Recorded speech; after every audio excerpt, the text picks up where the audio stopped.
오늘의 하늘 말씀은 제1성서의 이사야와 제2성서의 에페소서입니다. 먼저 제1성서의 이사야 말씀을 읽겠습니다. 일어나 비추어라, 너의 빛이 왔다. 야훼의 영광이 너를 비춘다. 온 땅이 아직 어둠에 덮여 민족들은 암흑에 쌓여 있는데 야훼께서 너만은 비추신다. 내 위에서만은 그 영광을 나타내신다. 민족들이 너의 빛을 보고 모여들며 제왕들이 솟아오르는 너희 광채에 끌려오는구나. 머리를 들고 사방을 둘러보아라. 모두 너에게로 모여오고 있지 않느냐. 너의 아들들이 먼 데서 오고 너의 딸들도 품에 안겨온다. 이것을 보는 내 얼굴이 웃음의 꽃이 피리라. 너의 가슴은 벅차올라 부풀리라. 바다의 보물이 너에게로 흘러오고 문 민족의 재물이 너에게로 밀려오리라. 큰 낙타떼가 너의 땅을 뒤덮고 미디안과 에바의 낙타들이 우글거리리라.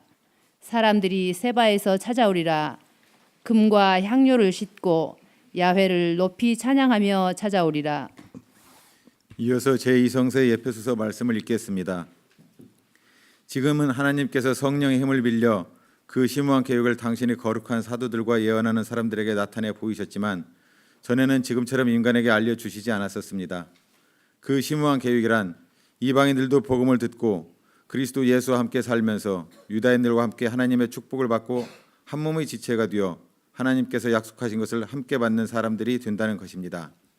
나는 하나님께서 거저 주신 은총을 받고 내 속에서 활동하시는 하나님의 능력에 힘입어 이 복음을 전하는 일꾼이 되었습니다. 나는 모든 성도들 중에서 가장 보잘것없는 사람입니다. 아니, 그보다도 못한 사람입니다. 그런데도 하나님께서는 나에게 이 은총을 주셔서 헤아릴 수 없이 풍요하신 그리스도에 관한 복음을 이방인에게 전하게 하셨고 또 만물의 창조주이신 하나님께서 과거에 감추고 계시던 심오한 계획을 어떻게 실현하시는지를 모든 사람들에게 분명히 알려주게 하셨습니다. 이렇게 되어 결국 하늘에 있는 권세의 천신들과 세력의 천신들까지도 교회를 통하여 하나님의 무궁무진한 지혜를 알게 되는 것입니다. 이 모든 것은 우리 주 그리스도 예수를 내세워 이루시려고 작정하신 하나님의 영원한 계획입니다. 우리는 그리스도를 믿음으로써 그분과 함께 살게 되어 확신을 가지고 서슴지 않고 하나님께 나아갈 수가 있습니다. 다 함께 이사야 60장 2절에서 5절 말씀을 읽겠습니다. 온 땅이 아직 어둠에 덮여 민족들은 암흑에 쌓여 있는데 야훼께서 너만은 비추신다. 내 위에서만은 그 영광을 나타내신다.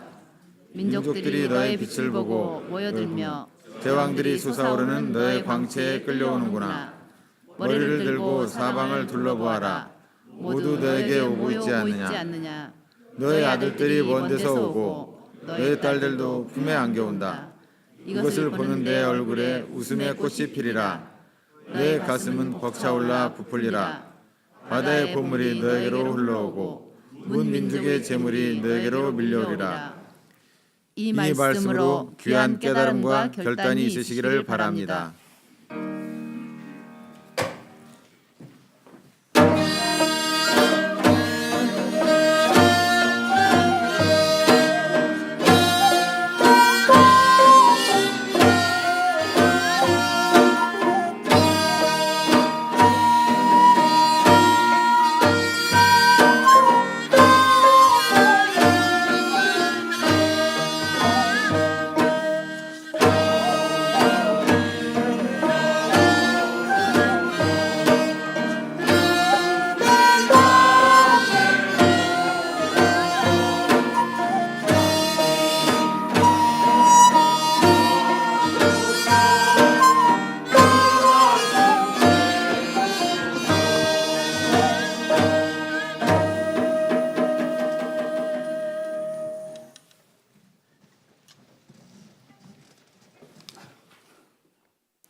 복음서의 말씀입니다. 귀로 들으시기 바랍니다. 예수께서 헤로데 왕 때 유다 베들레헴에 나셨는데 그때 동방에서 박사들이 예루살렘에 와서 유다인의 왕으로 나신 분이 어디 계십니까? 우리는 동방에서 그분의 별을 보고 그분에게 경배하러 왔습니다 하고 말하였다. 이 말을 듣고 헤로데 왕이 당황한 것은 물론 예루살렘이 온통 술렁거렸다. 왕은 백성의 대사제들과 율법학자들을 다 모아놓고 그리스도께서 나실 곳이 어디냐고 물었다. 그들은 이렇게 대답하였다. 유다 베들레헴입니다. 예언서의 기록을 보면 유다의 땅 베들레헴아, 너는 결코 유다의 땅에서 가장 작은 고을이 아니다. 내 백성 이스라엘의 목자가 될 영도자가 너에게서 나리라 하였습니다.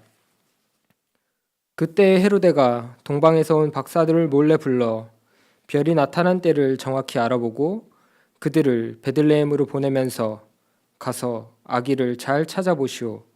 나도 가서 경배할 터이니 찾거든 알려주시오 하고 부탁하였다. 왕의 부탁을 듣고 박사들은 길을 떠났다. 그때 동방에서 본 그 별이 그들을 앞서 가다가 마침내 그 아기가 있는 곳 위에 이르러 멈추었다. 이를 보고 그들은 대단히 기뻐하면서 그 집에 들어가 어머니 마리와 함께 있는 아기를 보고 엎드려 경배하였다. 그리고 보물 상자를 열어 황금과 유향과 모략을 예물로 드렸다. 이는 주님의 말씀입니다.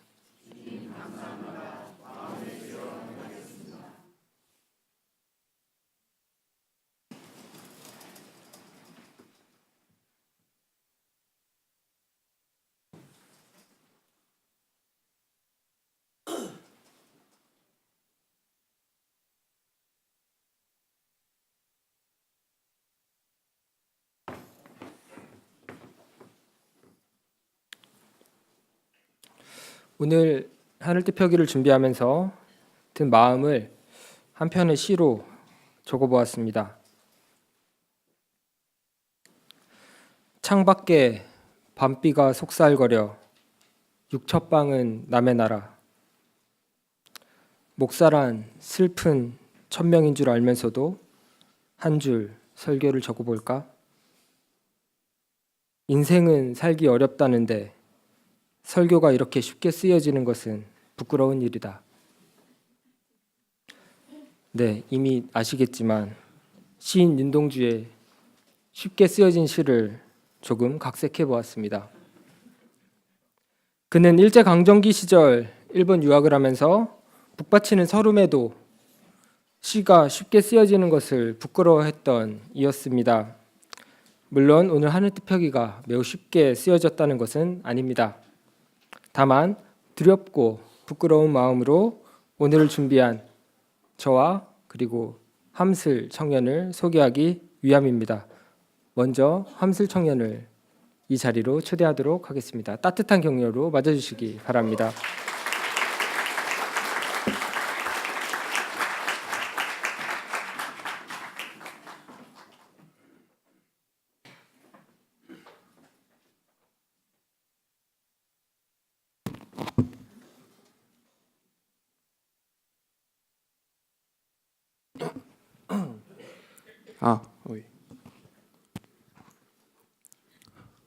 안녕하세요. 저는 새날 청년회 함슬이라고 합니다.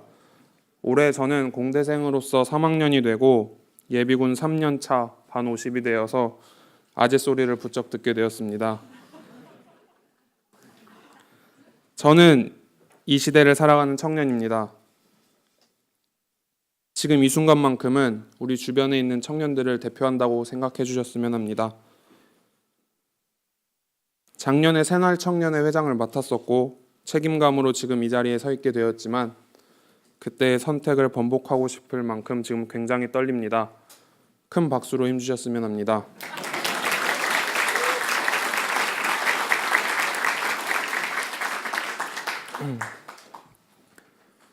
오늘 제가 전해드리고 싶은 것은 제가 바라본 청년들의 신앙입니다. 지금부터 말씀드릴 일부가 전체를 대신하지 않는다는 것은 물론 일반화시키는 것이 아니라는 점, 하지만 그 일부가 우리 주변에 있다는 점을 고려해 주셨으면 하는 바람입니다. 다른 누군가의 이야기를 하기 전 먼저 저의 이야기를 해볼까 합니다. 저는 올해로 향림교회에 온 지 10년이 되었습니다. 그 전에 다니던 교회에서의 15년을 합쳐 약 25년, 제 인생 전부를 기독교인으로서 살아왔다 해도 과언이 아닙니다. 온 가족이 기독교인 집안 특성상 교회는 매주 단 한 번도 빠져서는 안 될 일상이었고, 주일은 물론 평일까지 그곳에서 시간을 보내는 것은 당연한 일이었습니다. 교회는 저에게 정체성을 심어주었고 올바르게 자라날 수 있도록 해주었습니다. 신앙생활 중 제 가치관의 터닝 포인트는 딱 한 번 있었는데 향림교회에서의 10년을 시작한 중학교 2학년 때입니다. 오랜 보수적인 신앙을 가지고 있던 저에게 있어 향림교회는 문화적 충격을 느끼기에 충분할 만큼 새로운 세상을 알게 해주었습니다. 평소 기도 시간만 되면 자주 듣던 아버지와 할렐루야란 단어는 고사하고 소위 통성기도라고 하는 것이 이곳에는 없었습니다. 현실 세계에 입각한 하늘뜻 표기는 하느님 중심이었던 기존 설교와는 달리 더 냉철했고 너무 현실성이 짙어 오히려 거부감이 있기도 했습니다. 교인들이 시위에 참여해 잡혀갈 수 있다는 사실에도 소신을 잃지 않고 당당했던 모습 등은 소극적이었던 저에게 있어 신선한 충격을 주기도 했습니다. 모두 아시다시피 사춘기는 가치관이 자리 잡기 시작하는 때입니다. 특별히 저는 그 시절 이곳 새로운 세상에 있었습니다. 시간이 흐르며 기도 시간이 조용한 것과 현실적인 설교에 대한 거부감이 사라졌습니다. 교회 생활을 하면서 순간마다 교회에 대한 애정과 소중함을 느껴 적극적으로 저의 목소리를 내었고 앞장서 참여하였습니다. 그렇게 저는 변화하였습니다. 어느 순간부터 향림교회는 일주일 중 주일만 기다려지게 하는 이유였고 삶의 활력소를 심어주는 곳이 되었습니다. 하지만 최근 저는 교회를 나와야 하는 이유가 사라지고 있음을 느끼고 있습니다. 통계청에 따르면 지난해 30세 미만 저소득층 청년 가구의 한 달 소득은 81만 원입니다. 청년 취업난과 저임금 문제가 더욱 확산되면서 88만 원 세대는 옛말이 되었고 77만 원 세대가 현실화될 가능성도 머지 않았습니다. 요즘 청년들에게 있어 88만 원 세대, 3포 세대라는 말은 남의 일이 아니게 된 것입니다. 청년들은 불확실한 미래를 걱정하고 혹시 모를 패배의 길을 두려워합니다. 교회에서 그들의 미래를 책임져 줄 수 있는 것은 그 어디에도 없는 것이 현실입니다. 당장 기말고사가 다음 주인데 이번에 새로 인턴을 시작하는데 학비를 벌려면 아르바이트를 해야 하는데 이와 같은 현실적인 어려움들은 결국 본인의 시간을 갉아먹고 교회를 가야 하는 이유를 제공하지 못합니다. 물론 저도 이러한 현실에 자유로울 수 없었습니다. 바쁜 일상 중 여러 힘든 일이 겹치게 되면서 즐거웠던 기억은 추억으로 남긴 채 새로운 활력소를 찾고자 하는 노력에 게을러지기 시작했습니다. 일요일 아침 교회를 올 때마다 나는 왜 교회를 나가는가? 신앙이란 나에게 있어 어떤 의미가 있는가? 내가 원하는 신앙을 교회에서 충족시킬 수 있는가? 충족되지도 않는 신앙을 왜 찾으러 가는가? 그런 근본적인 궁금증이 그 빈자리를 대신하였습니다. 여기 계신 여러 선배님에게 묻고 싶습니다. 선배님들에게 신앙은 무엇이고 교회를 왜 오십니까? 신이란 절대자를 만나고 싶어서? 혹은 신앙이란 액세서리를 착용하고 할 활동들을 위해? 여러분의 신앙은 마음으로 하십니까? 아니면 머리로 하십니까? 여러분에게 신앙은 신학입니까? 아니면 철학입니까? 무엇이 옳은지에 대한 답은 그 어디에도 없습니다. 다만 일반적인 교회의 청년들은 어려서부터 부모님의 강요에 의해 교회를 나왔던 이들이 대부분입니다. 저처럼 일상이 되어버린 청년들에게 교회는 일주일 중 단 하루 정해진 일정일 뿐입니다. 그 일상을 반복해야 할 만한 강제성은 우리 교회에서 찾아볼 수 없습니다. 우리 교회는 믿음을 강요하지 않습니다. 누구에게나 종교의 자유가 있다는 것이 이 자리에 계신 많은 분들의 생각일 겁니다. 이것이 중요하다 말한 이들은 누구도 없었기에 청년들에게 교회보다 중요시 여길 것들은 너무나도 많습니다. 그조차 개인의 선택이라 생각하기 때문이죠. 비단 청년들만 그럴까요? 이 자리에는 오랜만에 교회를 찾으신 분들도 있을 것이고 새로 오신 분들도 있을 것입니다. 개인적인 어려움이 교회를 멀리하게 했거나 혹은 가까워지게 했다 생각합니다. 그분들은 물론 선배님들께 다시 한번 묻겠습니다. 선배님들은 왜 교회를 나오십니까? 여러분에게 신앙생활은 무엇입니까? 하늘 뜻 펴기를 준비하면서 많은 청년들의 생각을 알 수 있었습니다. 모두의 공통된 의견은 신앙생활이 습관이자 생활이고 본인의 삶에서 큰 범위를 차지하지만 또한 평생을 가지고 갈 분신과도 같은 것이라는 것입니다. 대부분의 청년들의 신앙은 이렇습니다. 오랜 시간 함께해온 이들과의 정, 예의, 믿음. 이것이 현 시대를 살아가는 청년들의 신앙입니다. 그들을 교회로 이끄는 것은 그곳에 있는 또 다른 청년일 것입니다. 익숙한 곳에서 오랜 시간 알고 지내온 사람들을 만남으로써 좋은 에너지를 받는 것이 청년들이 정의하는 교회입니다. 강산도 변한다는 10년간 교회에서 정말 많은 일들을 맡아서 했습니다. 회장, 부회장, 총무라는 어디에나 있는 기본 직책부터 교사에 이르기까지 다양한 시간을 다양한 사람들과 함께 보냈습니다. 저에게도 아직 신앙은 평생을 알아가야 할 숙제와 같습니다. 향린의 청년회가 따뜻한 마음을 나누는 공동체, 교회 가는 길이 유쾌하고 즐거운 발걸음인 공동체, 하느님의 말씀을 따라 더욱 예수를 닮아가는 공동체였으면 합니다.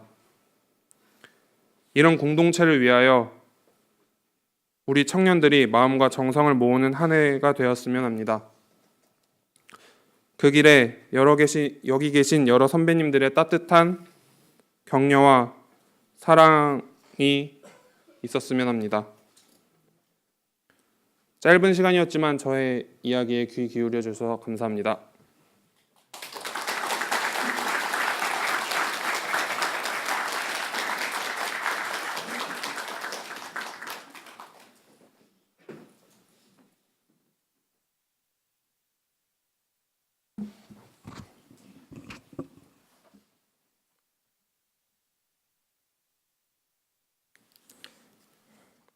네, 함실 청년에 이어서 저희 하늘 뜻 펴기를 이어가도록 하겠습니다. 오늘은 주연절입니다. 주연이라는 말은 예수의 신성이 공식적으로 나타났다는 것을 기념하는 것을 뜻합니다. 그 시기를 서방 가톨릭에서는 동방 박사가 예수를 찾아온 때로 보고 있고, 정교회에서는 세례자 요한이 예수에게 세례를 준 때로 그 날짜를 보고 있습니다. 지금 여기에서 그 기준이 무엇인지 명확히 가려낼 수는 없지만 중요한 것은 주연절은 메시아로서의 예수가 진정으로 나타난 때라는 의미입니다. 오늘 복음서의 말씀은 동방 박사가 헤로데를 찾아가서 유다인의 왕을 경배하러 왔다고 하는 장면입니다. 헤로데는 동방 박사에게 이렇게 부탁하죠. 나도 가서 경배할 터이니 찾거든 알려주시오. 물론 그들은 아기 예수를 만나고 헤로데를 피해서 자기 나라로 돌아갑니다. 여기서부터 비극이 시작됩니다. 아기 예수를 찾아 죽이기 위해 베들레헴과 그 일대에 사는 2살 이하의 모든 사내 아이를 학살하는 사건이 발생하는 것이죠. 성서에 기록되어 있지는 않지만 한번 상상해 봅시다. 예수는 헤로데를 피해 이집트로 도망갔다가 나자렛으로 돌아옵니다. 그리고 자라면서 저작거리에서 어른들이 하는 이야기를 주워듣습니다. 공교롭게도 자신이 태어나던 당시에 베들레헴에서 영아 학살이 있었고 그로 인한 상처를 평생 가지고 살아가는 한 맺힌 사람들이 있다는 이야기를 말이죠. 그 이야기를 접하고 자신의 삶에 대해 깊이 생각하게 되었을지 모릅니다. 그게 알 수 없는 미안함, 죄책감, 부채의식일 수도 있겠습니다. 아마 예수님께서도 어제 촛불 집회에서 발언하였던 장예은 학생처럼 이렇게 말씀하셨을지도 모릅니다. 우리는 너희들을 절대 잊지 않고 기억하고 있을게. 우리가 나중에 너희들을 만날 날이 올 때 우리들을 잊지 말고 18살 그 시절 모습을 기억해 줬으면 좋겠어. 꼭 그렇지는 않겠지만 우리도 비슷한 경험을 가지고 있습니다. 저의 짧은 기억에 비추어 보면 2002년 그 뜨거웠던 여름날이 그러했습니다. 두 여중생의 안타까운 죽음과 국가가 우리를 지켜주지 못한다는 좌절감으로 어린 학생들이 처음 촛불을 들었던 그날들 말입니다. 2008년 우리의 안전한 먹거리를 지키기 위해 차벽과 컨테이너, 물대포와 무차별 소환장을 무릅쓰고 소녀들이 처음 촛불을 들었던 그날들 말입니다. 2014년 우리가 위험에 빠졌을 때 우리가 얼마나 무능하고 불성실한 이들에게 우리의 목숨을 의지하고 살았는지, 억울하게 죽어간 이들에게 아직까지 우리가 미안해 라는 말밖에는 할 수 없는 그날들 말입니다.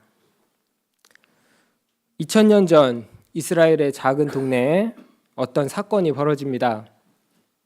바로 세례 요한의 죽음 말입니다. 차마 하지 않고는 어쩔 수 없는 마음, 하느님의 발길에 채여 하느님 나라 운동을 시작하고야 말 그 순간 말이죠. 바로 그때 예수는 후련히 자신의 길을 떠납니다. 지난 2016년 겨울 우리도 그러한 시간들을 맞이했는지 모릅니다.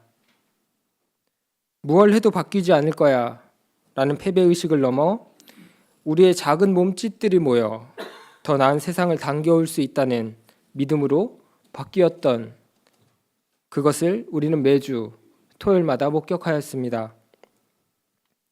앞으로 이어지는 주연절 기간 예수님이 이 땅에 오신 사건을 기억하며 혹시 하느님께서 이미 우리 곁에 와 계신 메시아에 관한 이야기를 들려주진 않을지 귀 기울입시다. 그림을 함께 하나 보도록 하겠습니다. 무슨 그림인지 아시겠죠? 네, 우리는 이것을 다윗의 별이라고 부릅니다. 히브리어로는 마겐 다비드, 다윗의 방패라는 뜻이고요. 이것이 솔로몬이 이스라엘을 통일한 이후 그때부터 지금까지 이스라엘을 상징하는 표시가 되었습니다.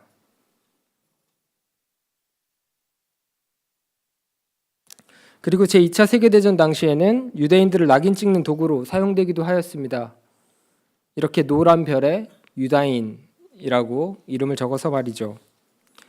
오늘 이렇게 다윗의 별을 보여드린 이유는 바로 오늘 우리가 읽은 성서 본문 때문입니다. 별은 빛을 상징합니다.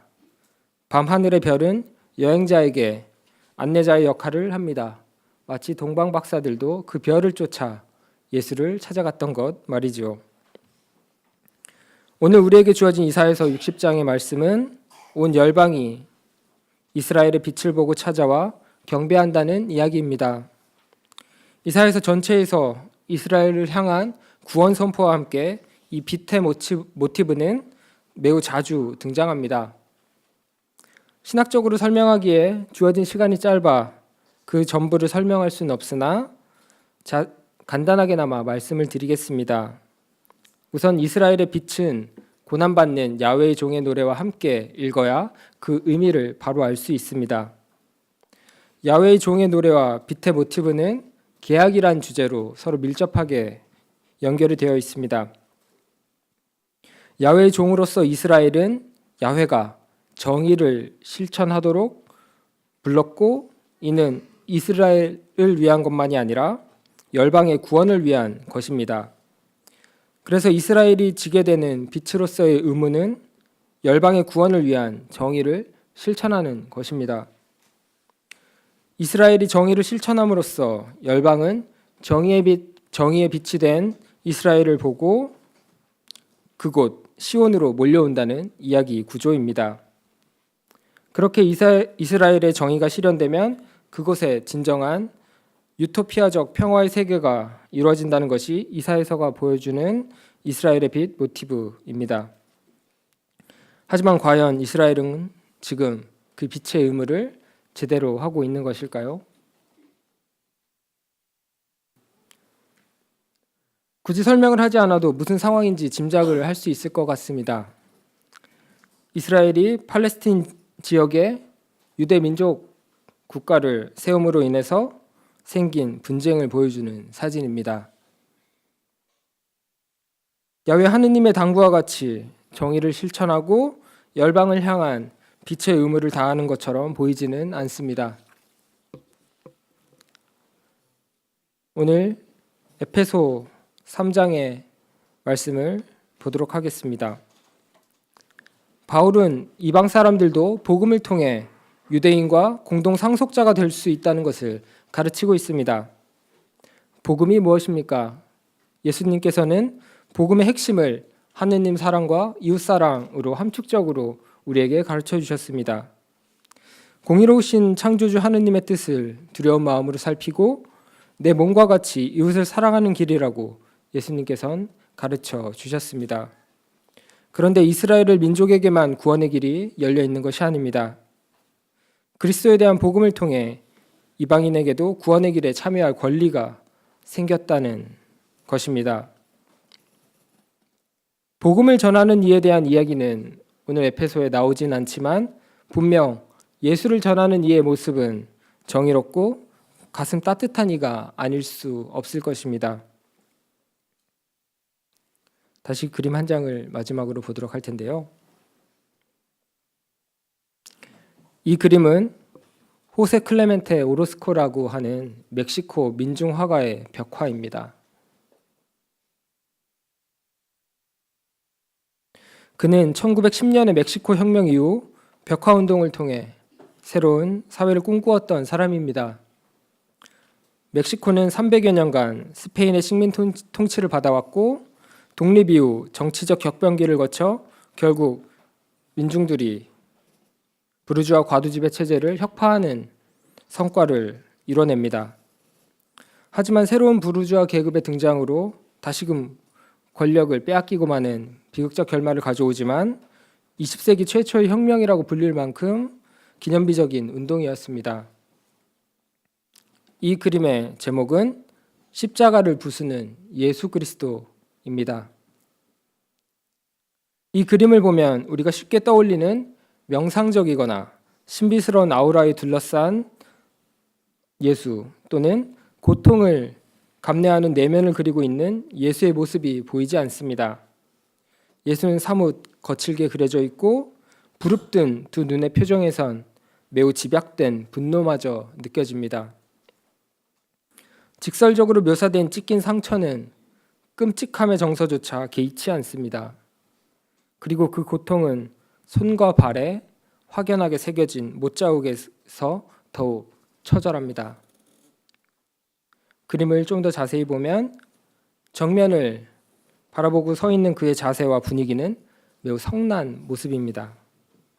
한 손에는 도끼를 들고 있고 뒤편에는 파손된 불상과 신전기둥 그리고 무수한 무기와 각종 살인도구들이 그려져 있습니다. 이것은 아마 타파해야 될 대상, 신념, 이데올로기가 아닐까 생각해 봅니다. 오로스코는 지배계급의 소유물로서의 기독교를 거부했습니다. 실제 스페인의 식민 지배를 정당해 오던 권력이 기독교에 있었다고 합니다.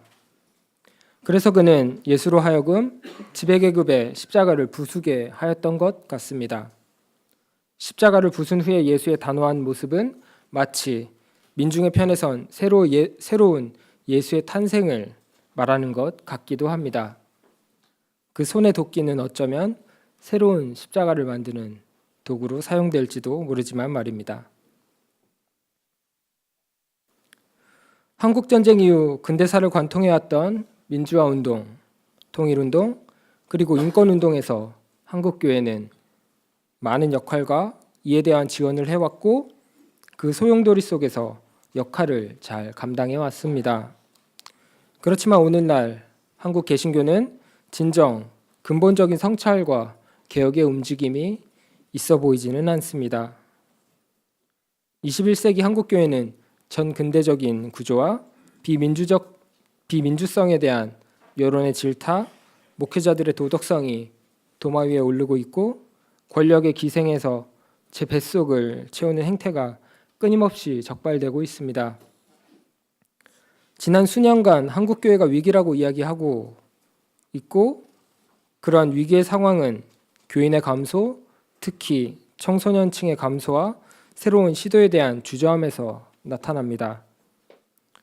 그렇지만 한국교회는 미래 세대에 대해 고민하기보다는 현 교세를 유지하는 데 급급해 보입니다. 이번 2017년은 교회개혁 500주년이 되는 한 해입니다. 숫자의 의미를 두는 것이 아니라 진정 교회가 하느님 나라를 환히 밝히는 빛의 역할을 감당하기 위해 어떠한 모습이 되어야 할지 고민하는 시간이 되었으면 합니다. 그리고 향림교회가 청년들의 빛이 되기 위해 고민하는 시간이 되었으면 합니다. 미래의 가능성이며 현재의 주인공인 청년이 원하는 교회, 그리고 교회가 한국 청년들에게 어떠한 교회가 되어야 할지 고민하는 시간이 되었으면 좋겠습니다. 사랑하는 향림교회 여러분, 하느님께서는 우리를 부르셔 당신의 나라를 일구는 일꾼으로 부르셨습니다. 정의와 평화를 이룬 이스라엘이 열방으로 선교를 나가는 것이 아니라 오히려 열방이 바로 그 땅으로 몰려올 것이라는 이사야의 신학처럼 우리에게 주어진 임무는 세상을 밝히는 등불이 되는 것입니다. 향기로운 이웃이 되는 교회를 만들기 위하여 노력합시다.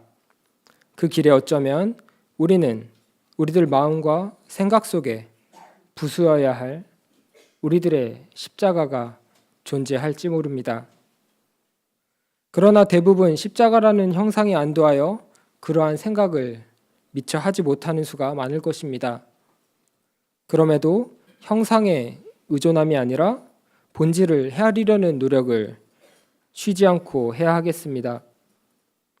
실제로 그리스도교란 진리의 십자가를 찾는 일이며 이를 위해서 우리는 부수어야 할 십자가를 정확히 가려내야 하기 때문입니다. 그러한 실천적 용기와 결단에 하느님의 자비와 축복으로 함께하길 기원합니다. 그렇게 우리 안에 십자가를 가려낼 때 하느님께서는 우리 뒤에서 당신을 향한 따뜻하고도 아름다운 빛을 비춰 주실지 모릅니다. 다 함께 침묵으로 기도하겠습니다.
네, 응답 찬송 하시면서 십자가 달기 예식을 함께 진행하도록 하겠습니다.